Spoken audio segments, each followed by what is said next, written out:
Okay, welcome back. We've got Andy and Ryan here, City and Villa fans. We've done City to death for a bit. So we've come on to the Villa. Grealish, is he still injured? Yep. Yeah, I think like all managers, I think managers sort of, say, oh, we don't think it will be too long, it'll be back. But what I'm hearing is it'll be 4 weeks. So I think he'll probably miss another. Personally, I think he'll miss another 2-3 games. So, obviously, you've had a couple of wins, couple of losses, a little bit inconsistent. Shame about the the game in hand. One of the games in hand you lost, because I think you've still got 2 games in hand over the top 4 or 5. Yeah. But so obviously Grealish is your main. He's your main man. You're probably losing a good 10% or more, aren't you? Really, when he's not playing. Yeah, for sure. I mean, I wouldn't say we're not a one-man team. We've got other players that can we've got Watkins and Traore and people that can hurt other teams, and we've got some decent midfielders. But clearly he's our best player, and he's the creative sort of heart. And I think what's happened this season quite clearly is through better signings last summer than the summer before.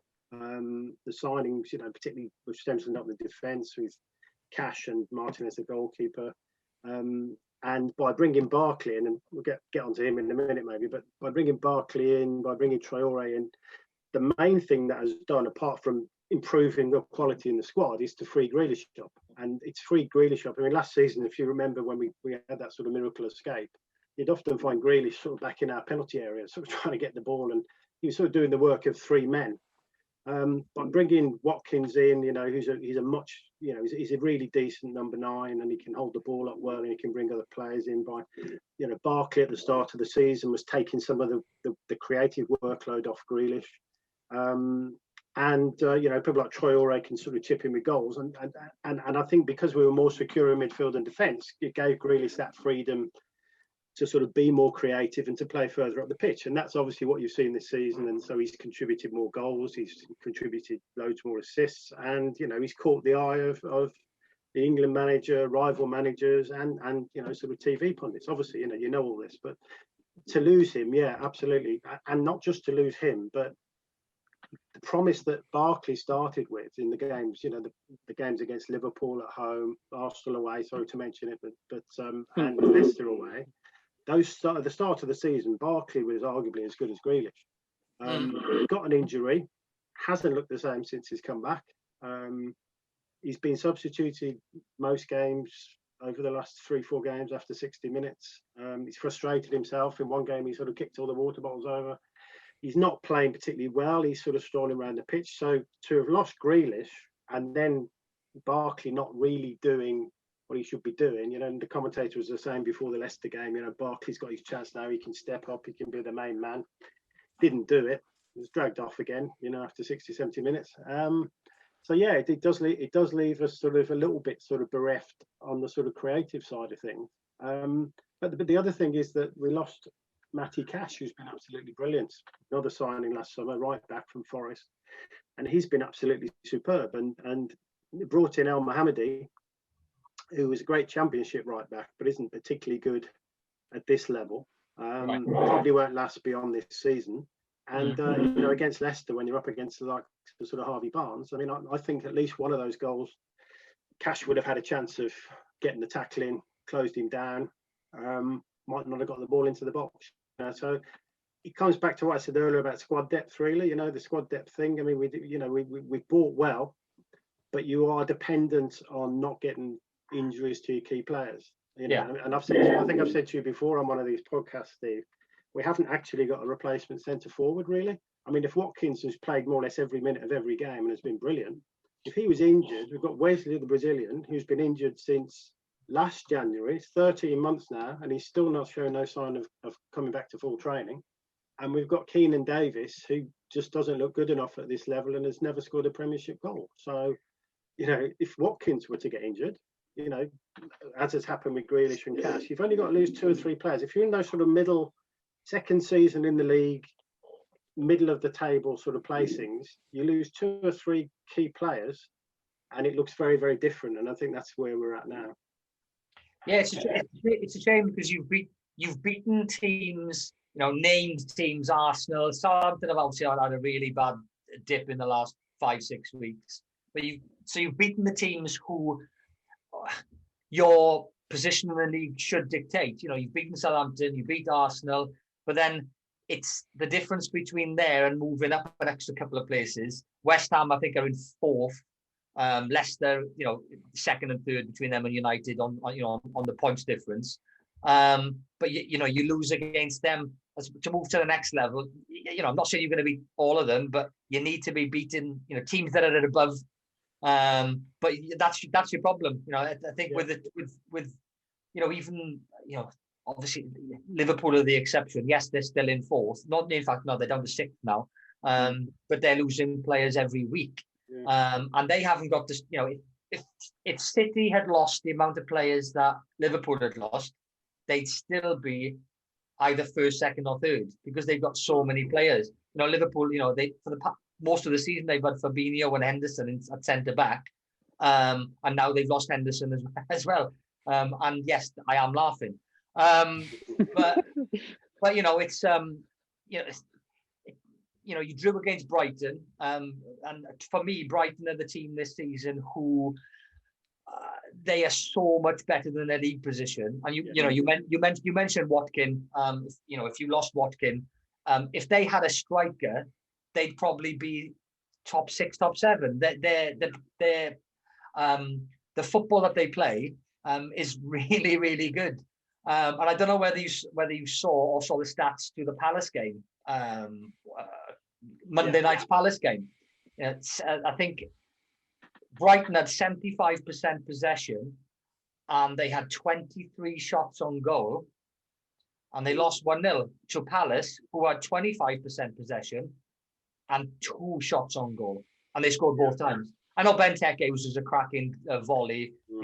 He probably missed that 9 times out of 10, the Benteke of the last 5 years. But it's those kind of games where, if you were a Brighton fan like Lakey is, who's one of the presenters on this show, you'd have been, your head's in your hands when, you're playing really well. And I saw Villa against Man United, and Villa played really well. Grealish all over the park. You mentioned him being freed up. He was still tracking back at left back. And then the next minute he's up and he's in the attack. And you're like, he's got one of the guys in the league like Foden who's got a ridiculous engine, keeps going for 90 minutes. And unlike City, you haven't got somebody to replace him. Yeah, and I think you're right, and you're right about Brighton. I mean, they should have beaten us, but they just never know to finish it off. But the point about I think in a way you're making the same point as me, because although it's hard to do a lot of business in the January transfer window, what was interesting to me was that Everton brought in Josh King from Bournemouth, and West Ham brought in Lingard from Man United. Now I don't know if Villa were in for either of those players for a loan, which we'd been comfortably able to afford. It wouldn't have been a money thing. But West Ham at Villa, it was Lingard who was, he was doing a lot of the damage. And I'm just sort of thinking, well, hang on a minute, he presumably lives up in Cheshire. I thought Villa might have been an attractive option for somebody like Lingard for half a season, but we didn't bring in another striker, and I think the difference between that wasn't the only difference. I think David Moyes got a really good game plan together, and he man-marked Grealish and all the rest of it. But I think Lingard made a big difference there. And you're right about Grealish. He will still track back. It's that thing Dean Smith said about sometimes he plays the game like he's with his mates in the playground. People used to say about James Milner, that if you didn't stop him, he'd be playing in the park on a Sunday morning after he played for a Saturday afternoon for like Liverpool or Man City, wherever. He just loves football that much, and Grealish is the same. But yeah, I just think that I'm a huge fan of Dean Smith, but I do think we brought in that Morgan Sanson from Marseille in the transfer window, and he's got a good reputation. As a sort of goal scoring midfielder. He's only been used sort of sparingly so far. It'd be interesting to see if against Leeds this weekend he bites the bullet, Dean Smith, and drops Ross Barkley and plays Sanson from the start. I think a lot of the fans think he should play either Sanson or the young lad Jacob Ramsey, rather than Barkley, who doesn't really deserve his position in the team based on the last few weeks. So that will be interesting. But he was the only player we really brought in January, Sanson, when I think the fans were sort of clamouring for, for a centre forward. I think part of the problem is, and I don't know if this was the case, whether I don't even know if we were in for Josh King or Lingard on loan, but I think obviously you were talking about Man City and not having a number 9, and most teams now not playing, two up front. It's sort of not done, is it really, at the sort of top level, two up front? But if you play, although teams play one up front, there are lots of different variations of that. And the Villa version of that number 9 up front is very much to have that front man, that Ollie Watkins figure, totally up there on his own and sort of like, holding up the ball, and then the wingers come in. He plays with 2 wingers. The wingers come in, or Grealish comes in, or hopefully Barkley from midfield, and they sort of help him out. But you're very much playing with that sort of one single striker. It's not sort of, other players aren't necessarily getting around, so he can look quite isolated at times. And I wonder whether somebody, if you did have a conversation with a Lingard, or particularly with a Josh King, who's a more central striker, whether they would be saying, well, hang on a minute, the system you play, you only ever play one striker.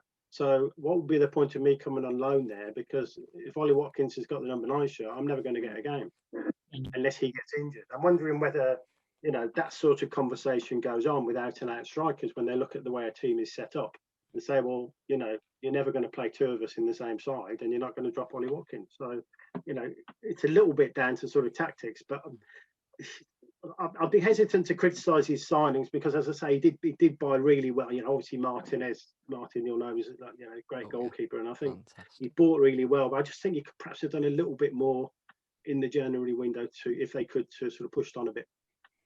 Well, you've got Leeds, obviously. Leeds on the weekend. That'll be a tough game. Depends which Leeds turn up. We have a Leeds guy on, a fan every few weeks. He's out in America, Wayne, and they're consistently inconsistent. They're winning 3-4-0. I think it's the same across the board, though. Really, this season, anybody is beating it. Apart from Man City, anybody can beat anybody. It's just there's so many teams on. I think there's 10 points between City and United, but then there's 10 points between 6th and 14th. It's just ridiculous. So many teams on 36 points, 37, 38. But going back to Leeds, they say they're winning. They'll win 2 games, but then they lose against somebody who they should easily be beating. So, what would be your tactics against a team who they're literally like the Newcastle of the 1990s with Kevin Keegan? If they concede 3, they're going to want to score 4. What you mentioned, who you think would be playing, instead of Barkley in that game. Would that be just because of Barkley's out of form, or what would you think regarding tactics playing against a team who they pride themselves on their fitness more than anything? Yeah, I think in some ways they're both. I think they're similar sides, Villa and Leeds. I mean, they're both. It's not. No, I mean, sorry to use the phrase again, but nobody's going to park the bus at the weekend. It's a shootout, no. Basically. They're both counter-attacking sides. They don't know how to sit on leads. If you look at Leeds statistics, I mean, obviously United put 6 past them, but they've let 4 in on about another 4 or 5 occasions. But then they've beaten other sides of games that they shouldn't be expected to win. And to be fair, to a first season upside, they're doing really, really well, and they look very comfortable. And you look at their, and also, I mean, I'm whinging about Villa's injuries. They've had Calvin Phillips out for quite a while. But you look at their attackers. Their attackers. You look at Harrison and Dallas Bamford. And people like this. But the one who's amazed me really is Bamford, because I mean, if you've got to remember, this is a bloke Chelsea sent out on loan to 6 different teams, and he never really looked the part anywhere. And he ended up at Palace. He didn't look like a Premier League player.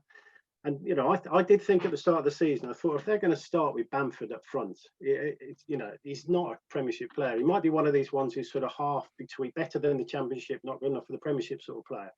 But he's been absolutely brilliant. He's got 13 goals, and he's scoring for fun, and fair play to them. I just think it will be a shootout. I wouldn't necessarily not play I mean, Barkley, from a tactical point of view, I just think Dean Smith's got a decision to make. It might not be this weekend, but soon. If Barkley's form doesn't improve, he's got a decision to make about who starts the games. But I wouldn't do it from a tactical point of view. I think, I mean, our tactics will be the same as ever, really. It will be get the balls wide, get the balls into Watkins, get players in and around Watkins, looking for the sort of, the 1-2s, getting the fullbacks high up the field.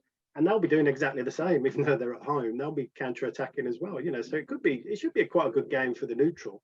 There should be a lot of goals. One fight, really. Yeah, it should be quite a few goals. Yeah. But hard to call it, really. I think because, as you say, I mean, there's not a lot of difference between the sides. They've let more goals in than us. Their goal difference is worse. But we both scored a lot of goals and fairly close in the table. So it'd be a difficult one to call, really. It is. I'm not sure exactly what the stats are now, but I know that it was. There may have only been one game gone since. I looked at it, but they'd scored 38 and they'd let in 38. Yeah, so, that's right. They're on 0 goal difference. Right, so it might be the same then. So they might have let in 39 or 40. It's both. So yeah, they're on 0 goal. You know you're going to score, but you're going to concede. Yeah, they're on 0 goal difference, and we're on plus 11. But obviously we're still dining off the +5 we got against Liverpool, really, I suppose. So yeah, I mean, I just think it'll be a good game. I think it'll be. I don't think it would be one for the purists. I think the commentators will be talking about tactical naivety and sort of defenses pushing up, and neither of us knows how to sit on a lead, that's for sure. I just think it will be interesting. Bamford's got quite a good scoring record against Villa, so he'll fancy himself to score. I think maybe if we got Grealish, Matty Cash, I might have suggested we might just nick it. They're not playing. No, that's what I'm saying. If we had those two, I think we might just nick it. But I'd be happy to go up there and take a point. Very happy. Rafinha, is it Rafinha? He's a good player as well. I've been there. Yeah. Well, I think he was 17 million quid. So that's a steal from what he's done. For what he's done at. Yeah. And Bielsa was raving about him after they obviously beat Southampton 3-0 in their last game, which is that's the sort of result you want, really. I mean, for a side that comes up, you might get the odd sort of fluky win against a top 6 side, but to beat a solid Premier League side like Southampton, albeit that they've been on a bad run, you beat a solid league side like Southampton 3-0. That's the sort of that's a real settler, isn't it, in the Premier League? And Bielsa was raving about Rafinha, so yeah, I like him, and I like what they've done there, and I think they will be a side like Villa who will have ambitions to be much further up the league in a couple of seasons' time. It's steady progress. But this season, Leeds have almost sort of outperformed where you thought they might be. You sort of thought they've got a good chance of staying up, but you didn't necessarily think they'd be doing as well as they are. So they're almost like ahead of where they perhaps plan to be. Ahead of the sort of game plan. And Villa are probably just about where we thought. Just sort of struggle to stay up the first season, do it by the skin of your teeth, and then push on from there to sort of mid-table, and then every transfer window try and make the squad better and gradually, get up to, sort of 7th, 8th type of thing, 6th, 7th, 8th. I mean, that would be the ideal for Villa fans, and I suppose with Leeds fans as well, and so we're similar sort of size clubs with similar histories, and I think it will be a good game. But do you remember what happened the last time we played there? If you remember what happened, the goal that they gave back. Yeah, but they basically. We had a player down and they carried on playing and scored. And Bielsa told the players, he got the ball off them and he told the players to give us the ball and not to try and tackle us, because he didn't think it was sportsmanlike to have scored the goal. So he just let us kick off and basically walk the ball into their net. And was it Pontus Jansson that tried to stop it going in anyway? Janssen didn't get the memo. No, or he just ignored it, probably. He must have wondered why nobody else had tried to put a tackle in before it got to the penalty area. And of course, the joke around these parts is that Birmingham City would have still missed. I remember it now that you're saying it, but. Yeah, and I think your crucial thing is having Grealish back. You know, you mentioned, I think Leeds would have been happy to get the 40 points. You know, the guy that we have on the show, 40 points is always the first. Yeah. Your first goal at the start of the season if you're not a City, United, Liverpool, and they're nearly there. You're nearly there. And as I say, you've got those. It's a shame, you've got those 2 games in hand. Grealish is out. And it leads, as you said, it's a shootout. It's a 50-50 shootout. It could go either way. They've got some good players who are firing at the moment, and you're missing a couple of your crucial. So that might sway it their way. But as I say, you still got your 2 games in hand, and you're right up there. We were talking the first time you came on, and you were saying, I think we'll be top 6. No, I didn't say that. I didn't say we'd be top 6. What I said was that there's no reason why Villa shouldn't have ambitions to become a top 6 club. I don't think we'd finish top 6 this season. I think I always thought we'd do well to finish top half, but around about sort of halfway. I mean, if we finish 9th or 10th, I'll be absolutely delighted. I know some people have got a bit giddy and are talking about, before Greece got injured, about getting into sort of European spots. I mean, I never thought that, but I do think that Villa, like I was saying just now, Villa and Leeds, West Ham, other clubs won't accept that the top 6 has been there traditionally for the last few years, have got any right set in stone. You've seen what's happened to Arsenal this season. The clubs can drop out based on form, and all those clubs will be pushing, with the backers they've got, with the squads they've got, improving every season, good managers, settled. They'll be looking to get into that sort of top 6 over the next few seasons. That was my point, really. I wouldn't be sort of egotistical enough to think we'll do it this season. Yeah, West Ham have bought well. That's why they're in 4th. But I think the way that Villa have played this season, they're every right to be where they are. And as I said, those extra couple of games that they've got, you could be close to. You'll be close. I think. Again, Grealish dependent. You'll be very close to top 6 this season. But then they've got to put the money in their pockets, their hands in their pockets, to get some money ready for next season, and buy. I've no doubt they'll do that. I mean, they're not short of a few bob, and they've backed the manager. I think they'll do that. But I'll be the next 2-3 games after this, after the Leeds game, Sheffield United, Wolves, Newcastle. So there are points to be taken there. But of course, everybody will remember this game, this Grealish injury, not really for it being a Grealish injury, but because of the fancy football thing. You know about that? Go on.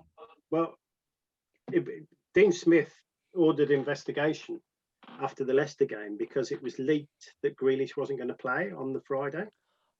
And Greg Evans, who's on The Athletic, who used to be on the Birmingham Evening Mail, knows very good contacts at Villa and in the training ground. He sort of said on the Friday, Grealish isn't playing. Dean Smith was furious that this had got out and ordered an investigation. Of course, when it came back, it became clear that what had happened was that all of the other players and the staff at the training ground had dropped Jack Grealish from their fantasy league team because they all knew he was injured. So the journalists who follow Villa realised something was going on because they'd all dropped Jack Grealish for the fantasy league team. So now Dean Smith has banned the players from having fantasy league teams. What I love about it, my favourite bit of it is you can just imagine Jack Grealish's colleagues going, "Oh, I'm really sorry to hear about your leg, Jack. That's really bad news. Anyway, I've just got to go and sort out my fantasy league." That is it. It's like insider trading. Yeah. Exactly, yeah. Anyone with a bit of nous, you've got Grealish in your team, and you can see that. Yeah, exactly. That's just crazy. Absolutely crazy. It is. It's like insider trading. Yeah. But, going back to City, then you've got a few tough games coming up. West Ham, obviously, they're really pushing for a European spot. So there's obviously the league runs now till about June, so there's still quite a long way to go. But they're flying at the moment. Yeah, I'm looking at the league, and the three of you there have just sort of assessed where Villa are, and I've got to say, a good friend of mine, Sam, he's a Holt End season ticket, big Villa fan, and he'd have a big grin on his face, no doubt, listening to me saying this. But looking at the league table and the season you've had, you've got to take your hat off to Villa. I think looking at the teams beneath you, just, we're going into March, Spurs, Leeds, sorry, Martin, Arsenal, 11th, Wolves, they've been flying the last few years, Wolves, and they're massively underachieving there, probably in 12th. you've got some big clubs. Steve, you mentioned about Brighton being sort of unlucky, I suppose, in where they are in the league. So for Villa to be sitting in 8th with 2 games in hand that could take them above Liverpool, I think considering you were, last day survivor last year, to be in that position this year is phenomenal. You've mentioned the signings he's brought in, Cash, the keeper, and Ollie Watkins. They've been unbelievable signings, because you're talking now, they're your key players, I suppose, amongst the squad you already had. And I think, to go back to your point, Steve, the only team above Villa who you'd probably say at the start of the season wouldn't have been above Villa potentially is West Ham, and they're in 4th. And it's like, wow, what a job Moyes has done at West Ham. Then, traditionally, I suppose, and slightly selfishly, I suppose, you look at West Ham as a game for City, as you think, okay, that's a 3 points as long as we turn up. As long as 4 or 5 players, have an 8 out of 10 game, you expect to win. But we drew against them last time, and they pushed us. Foden came on and scored. I think that was a game Aguero got injured in. And looking at the way they're playing now, obviously Lingard was becoming a bit of a joke, I suppose, at United for his exploits off the pitch rather than on the pitch. And he's gone to West Ham and reinvigorated his career, I suppose, and that's in a couple of games. He's turned himself around. They're flying. I think I think he's Polish, the fella in midfield, the guy who gets sent off for the elbow. I think he comes back for this game now. Souček, that's right. He's been a phenomenal signing for them. As he checked, right? Villa have got some really good players. Sorry, West Ham have got some really good players there to come in, and it's not a forgiven right to go and get 3 points against West Ham anymore. And certainly Villa are in the same category at the moment. They're not ones to be, they're not going to get rolled over. The other thing I think about West Ham is that, and you talk about, Steve, you talk about Brighton this season being in a false position. If you remember, West Ham finished just above Villa last season. They were the team last season who were in the false position, the equivalent of Brighton this season. They played some nice stuff last season. He's bought well. He's added to the squad. He's given it some strength. The only thing that makes me look at the City game and think that they won't cause them problems is the way that they performed at Man United in the FA Cup. Where they just, it almost seemed that they thought that the occasion was almost too big for them, and they didn't play the way, because that was just on the back of their performance at Villa, where they'd actually steamrolled Villa and they looked really good and all the rest of it. And that confidence didn't go into that Man United Cup game. They picked up a little bit in the second half, but the first half, they were absolutely dreadful. They're totally against the way they've been playing. And I'm just wondering if they might go to City and, put in a similar sort of performance and think, we're doing pretty well. We're beating the teams we're expected to beat. But have they got the self-belief yet to think that they can go and win somewhere like Man City? I'm not sure. I don't know. When you might be right. They've gelled very well, as you mentioned just now. I think one team that I think you mentioned earlier on, Everton. They're the other side that come to mind, who have bought really well. And you look at their position in the league. They're in the top 6. They've just jumped above Liverpool. And with the I think they've got a game in hand as well, which should put them, an extra 3 points up if they win it. But those, I agree. Those are the teams. Everton, West Ham. I just think that you could turn it on its head and say they've got nothing to lose. No, pretty much every team that go to Man City, it depends on the history of the rivalries between these certain clubs. But they're all going to go there with. It might not be belief, but it's more of a case of we've got nothing to lose. You look at City, I'm going to be playing against that guy. That they're better than you, but that's the team to beat. And every week, City, it could work the other way. City are winning all the time. Will they become complacent? I know they're professionals and you've got Guardiola there at the helm, but at some point, you're going to lose at some point. You can't keep winning. And a team like West Ham or Everton, I think you got Man United and Wolves coming up. I think Southampton would be a foregone conclusion. They're awful at the moment. Fulham, they've won a few games to keep them just above the bottom couple. But really, it's the West Ham and the United game are the two that City will be targeting as the tough games, mainly because they bought really well, haven't they? I wonder I think you're right. I wonder whether it will come down to, it's a bit of an old cliche in football, but if City score early against West Ham, have West Ham got the wherewithal to come back, or is it going to be damage limitation? If the game goes on for a bit, and West Ham are competing fairly well, perhaps, they won't have the possession that City have got, but they're still in the game. Perhaps their confidence will grow. But a lot of games City score early, don't they? And you could just sort of feel the optimism just sort of disappear from their opposition, really. And then it does become a question of how many, doesn't it?